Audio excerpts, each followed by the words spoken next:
Baik, ini pertanyaan sensitif ini. Ya, bagaimana kalau menghadiri acara tahlilan itu mendapat pahala atau mendapat dosa? Nah, ini pertanyaan yang kalau dijawab ini tidak akan habis. Ya. Jadi tidak akan habis. Baik. Yang pertama terkait mengenai bab ini, bahwa di dalam agama kita tahlil itu satu ibadah yang utama. Kenapa? Karena memang tahlil itu ungkapan, ucapan la ilaha illallah. Itu adalah ucapan yang pahalanya besar.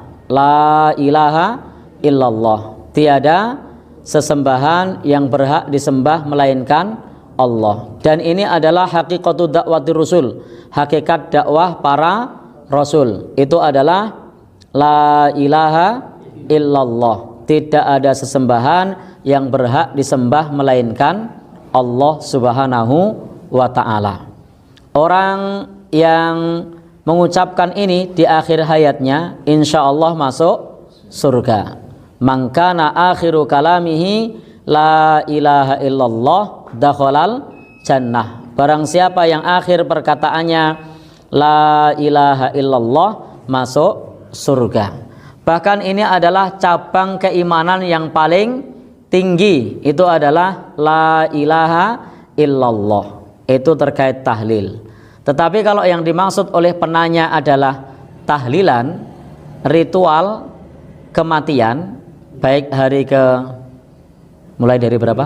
7 atau 40, 100, 1 tahun, kemudian 2 tahun, 1000 hari, maka hal tersebut tidak ada tuntunannya di dalam agama kita.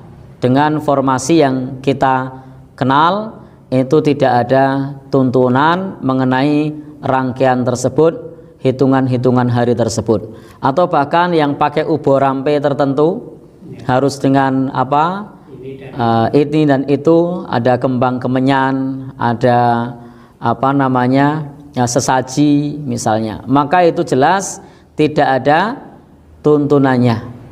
Dan tidak boleh kita berdoa kepada Allah di situ disandingkan dengan sesaji, disandingkan dengan hitungan-hitungan yang diperoleh bukan dari syariat agama kita. Berbeda halnya dengan sodakoh. Kalau sodakoh jelas sampai dalam agama kita, sodakoh jelas sampai. Hadisnya banyak tentang sodakoh atas nama orang yang meninggal dunia, itu jelas sampai.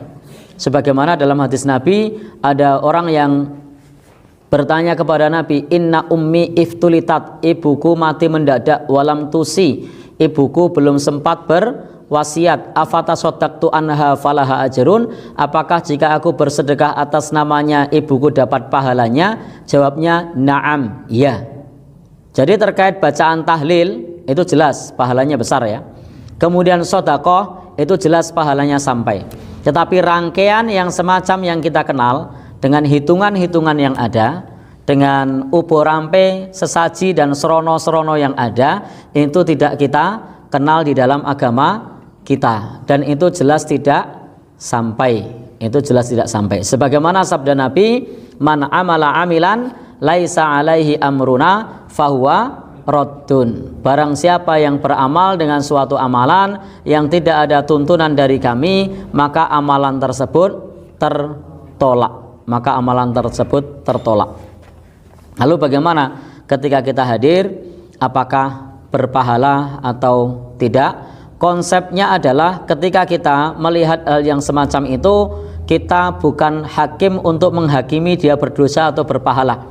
Karena dosa dan pahala itu urusan Allah subhanahu wa ta'ala. Konsepnya kita adalah kalau amal itu ada tuntunannya, kerjakan.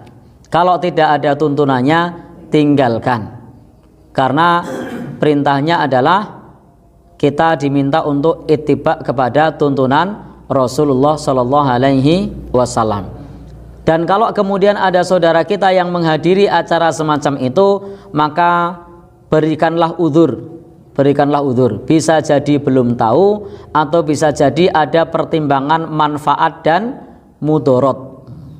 Khawatir dikucilkan misalnya, atau khawatir dibully misalnya. Ada pertimbangan menghindari mudorot misalnya. Jadi kita tidak boleh menghakimi saudara kita dengan dosa, menghakimi saudara kita dengan neraka. Tapi konsepnya adalah kalau sesuai tuntunan kerjakan, kalau tidak ada tuntunan tinggalkan. Karena urusan hisab, wa hisabuhum 'alallahi ta'ala. Hisabnya adalah urusan Allah Subhanahu wa ta'ala. Dan kita tidak tahu di balik orang yang menghadirinya itu bisa jadi ada alasan tertentu. Contoh tadi karena tidak tahu, atau ada pertimbangan manfaat dan mudorot sehingga kemudian hadir pada acara tersebut. Jadi tidak perlu kita untuk menghakimi dengan dosa atau pahala. Prinsipnya tidak ada tuntunan, tinggalkan. Dan mudah-mudahan ketika seseorang terjatuh dalam kekeliruan, Allah Subhanahu wa ta'ala mengampuninya.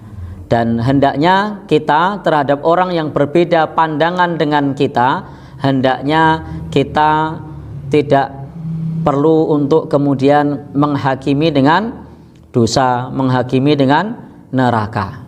Artinya apa? Kita punya sudut pandang, saudara kita punya sudut pandang yang lain. Dalam pandangan kita bahwa acara semacam itu tidak ada tuntunannya dan tidak perlu kita amalkan. Adapun saudara kita yang punya pandangan yang lain, maka konsepnya adalah kita tidak menghakimi, tetapi kita mengamalkan sesuai dengan yang kita yakini. Yang kita yakini yang seperti itu tidak ada tuntunannya. Wallahu a'lam bishawab.